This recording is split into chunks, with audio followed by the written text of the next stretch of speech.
বলছি, একটা গুরুত্বপূর্ণ প্রশ্ন। প্রশ্নটা হচ্ছে, আমাদের গ্রামের একটি মসজিদ, হ্যাঁ, মসজিদের নামে কিছু জায়গা নির্দিষ্ট করা ছিল।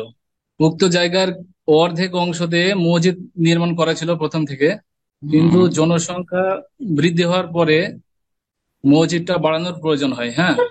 জি। তো বাকি অংশটা খুঁড়তে যেয়ে দেখা যায় যে ওখানে মোটামুটি 17টা মতন মানুষের হাড় হাড্ডি উঠে আসে, মানে কবরে কবর ছিল। তো স্থানীয় বেশ কয়েকজন আলেমের ফতোয়া অনুযায়ী হাড় হাড্ডিগুলো সাধারণ কবরস্থানে স্থানান্তরিত করে মসজিদটা হুম। বাড়ানো হয়েছে।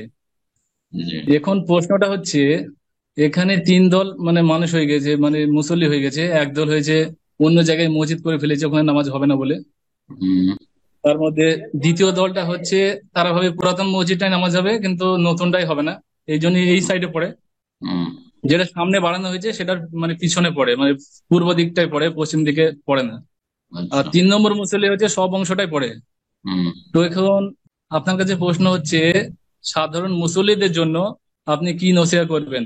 আর সমাজের মেন যে কর্তৃপক্ষ আছে, যারা মেন দায়িত্বে আছেন, তাদের প্রতি কি নসিহত করবেন, এটাই প্রশ্ন আমার। এখানে কবরগুলো কি জানা ছিল আগে থেকে, চিহ্নিত ছিল না নিশ্চিহ্ন আগে ছিল? থেকে চিহ্নিত ছিল না।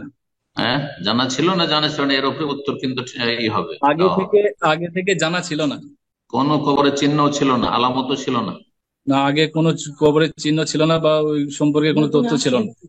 আচ্ছা, যখন খনন করা হয়েছে তখন শুধু হাড়হাড্ডি পাওয়া গেছে, এই তো? হ্যাঁ, হ্যাঁ।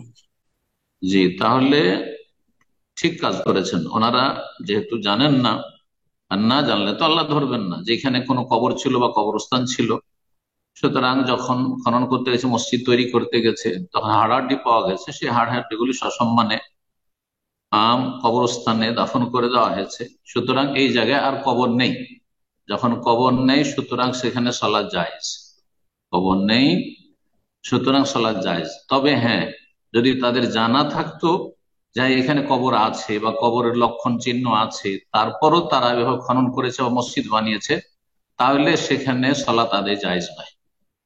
তাহলে সালাত জায়েজ না, আসল হচ্ছে সেটা কবরস্থান। সুতরাং কবরের উপরে সালাত আদায় করা জায়েজ নয় ওখানে। বা কবরগুলি ওইভাবে সরানো, সেটা অবিচার করা হয়েছে সেসব মাইয়াতের সাথে, যদি জানা থাকে। আপনার ওখানকার অবস্থার উপর ফতোয়া নির্ভর করছে। আল্লাহ তাআলা আলাম। জি।